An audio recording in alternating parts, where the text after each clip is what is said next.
My name. President Muhammadu Buhari, the APC presidential flag bearer, Shiwaji Bola Tinubu, among other notable Nigerians, are at the Hero Square in Abuja for the 2022 Democracy Day Parade. The parade is an annual exercise held in honor of the nation's return to civil rule and to remember Nigeria's heroes of democracy. President Buhari's arrival was heralded by a general salute, signaling the official kickoff of the exercise in the nation's capital. Prior to the president's arrival, the guards had fallen into formation with several general salutes taken to welcome squad leaders and the commander of the Guards Brigade. There were also general salutes for the service chiefs and the Inspector General of the Police Force, as well as salutations for former presidents and vice presidents, among other dignitaries. Present at the arena to welcome President Buhari were the Minister of Defense, Major General Bashir Magashi, retired, Chief of Defense Staff, General Loki Rabo, ministers and other members of the President's Cabinet, members of the National Assembly, and members of the Diplomatic Corps. Reports say civilians are not left out of the exercise, as one could say the presence of students and teachers from various schools, many bearing the Nigerian flag. President Buhari has inspected the guards and signed the anniversary register, after which the parade formalities continues and will be concluded soon. While Governor Adegboyega Oyetola of Osun State emphasized that his administration will continue to be inspired by the collective will of Osun people to drive its developmental aspirations so as to build a strong, virile, and resilient democracy. Governor Oyetola stated this at an event organized to commemorate the June 12th Democracy Day. OSBC reporter Oluchi Amuda completes the story. The June 12th Democracy Day event, organized by the state government of Osun in collaboration with Osun Civil Societies Coalition, attracted dignitaries from far and near. Speaking at the program, Governor Adegboyega Oyetola said the theme of the event, which is June 12, 29 years after, interrogating Nigeria's democracy in the Fourth Republic, Osun State in perspective provided an opportunity to evaluate the nation and state's democratic experience. He noted that the spirit of June 12 is the spirit of the masses, which tells of the limitless possibilities that is inherent in the collective decision to make Nigeria work, notwithstanding its many challenges. Governor Oyetola maintained that the policies of his administration will continue to be anchored on quality service delivery to the people.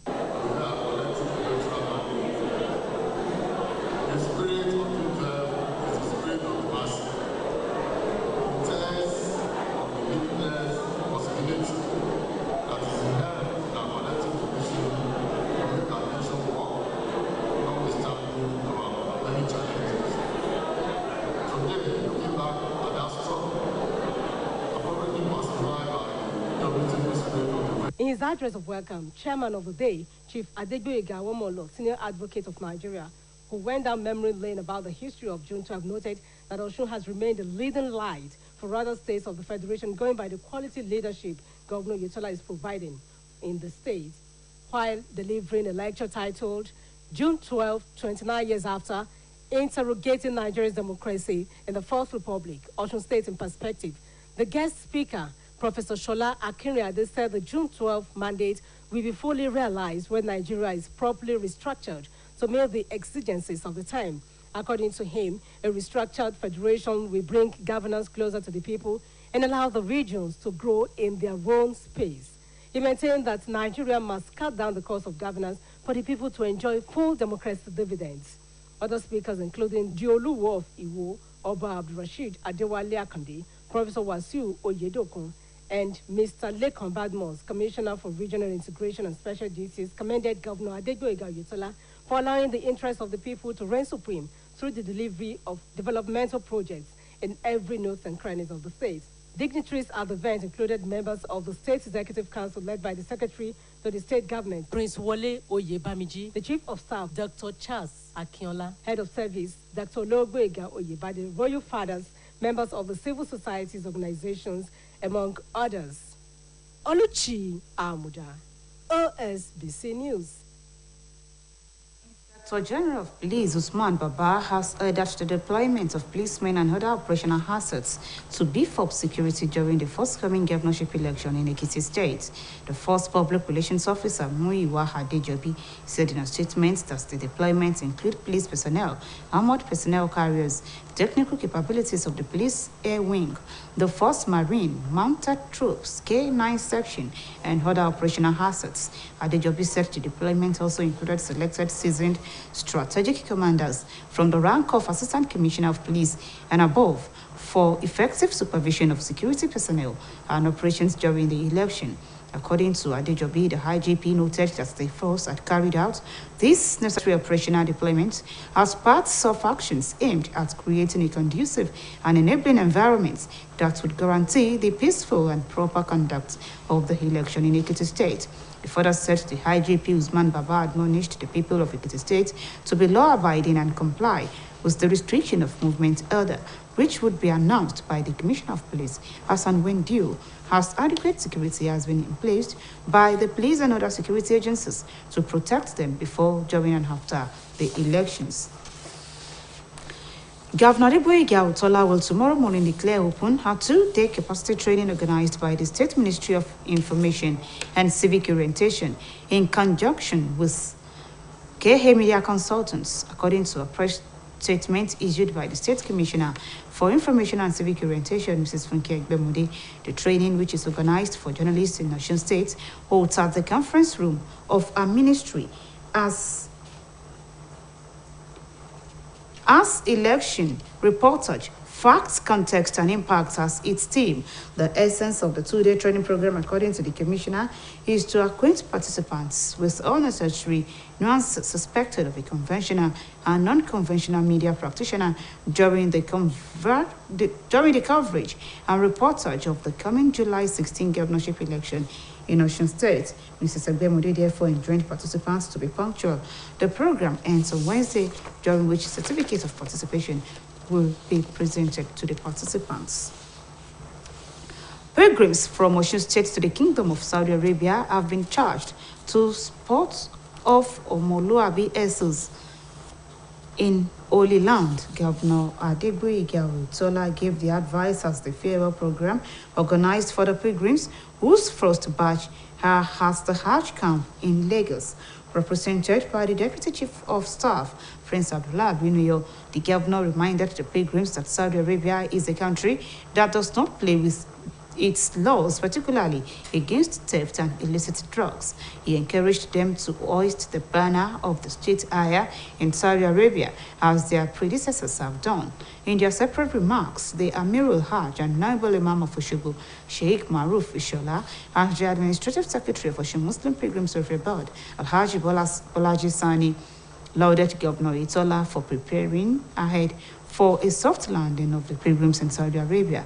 They disclosed that the pilgrims would enjoy their stay in the Holy Land, as the state government had made arrangements for comfortable accommodation and feeding in the kingdom. The Grand Imam of the state, Sheikh Musa Nimasham, urged the pilgrims to pray to Allah in Mecca and Medina to grant the governors its desires. OSBC correspondent and the pilgrimage, Kudrat Olanrewaju, reports that the first batch is likely to be airlifted this afternoon. Governor Adeboye Utola has said that the governors in the southwest region were committed towards strengthening Amotekun, the regional security network in ridding the region of criminal elements. Governor Utola gave the assurance on Akure, the Ondo State capital, during a condolence visit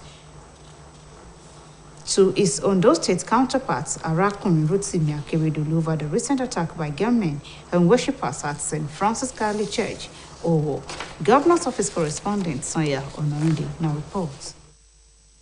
The governor of the state of Osun, Mr. Adeboye Utola, has stated that the southwest governors were poised to move a notch higher in tackling insecurity in the region. Governor Utola gave the assurance during a condolence visit to his Ondo State counterpart, Arakunrin Rotimi Akeredolu, at the government house, Akure, the Ondo State capital, over the terrorist attack on St. Francis Catholic Church, Owo. The governor maintained that efforts were in top gear by the governors of the region towards strengthening security architecture of the southwest region. in preventing future occurrence, adding that the Owo attack has further reinforced the need between the state governors in the southwest to adequately equip Amotekun, the regional security network, specifically funded to confront the rising wave of insecurity in the region.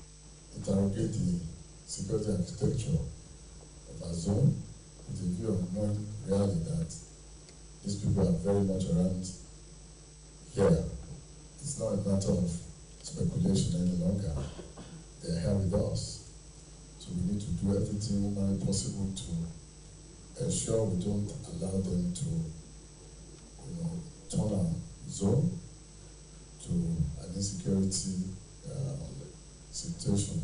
In his response, the Ondo State Governor, Arakunrin Rotimi Akeredolu, while appreciating the gesture, also reaffirmed that it is imperative for the governors in the region to double up efforts in ridding the region of criminal elements.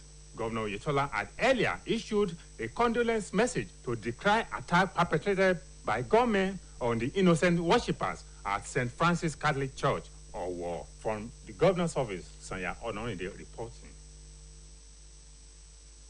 And on sports, Nigeria will go into today's qualifier against the Falcons and True Parrots of Sao Tome and Principe, knowing that a win will take them a step to qualifying for the Côte d'Ivoire 2023 African Cup of Nations.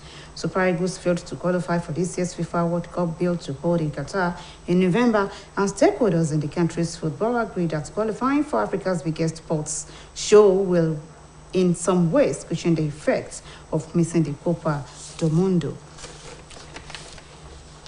On the foreign scene, French President Emmanuel Macron's centrist alliance was in danger of falling short of a majority after the first round of parliamentary elections saw a surge in support for a new left-wing coalition.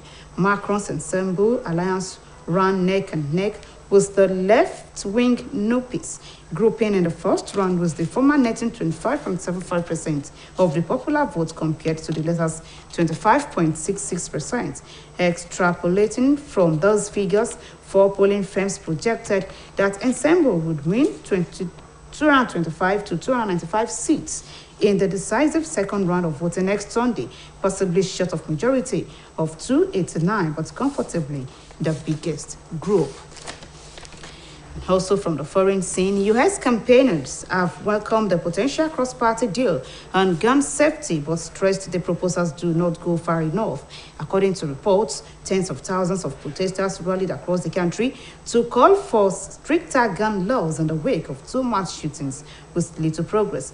President Joe Biden also said the plans were steps in the right direction, but they fell far short of what he and many Democrats have been calling for, and the plans include together checks for buyers under the age of 21 and cracking down on legal gun purchases.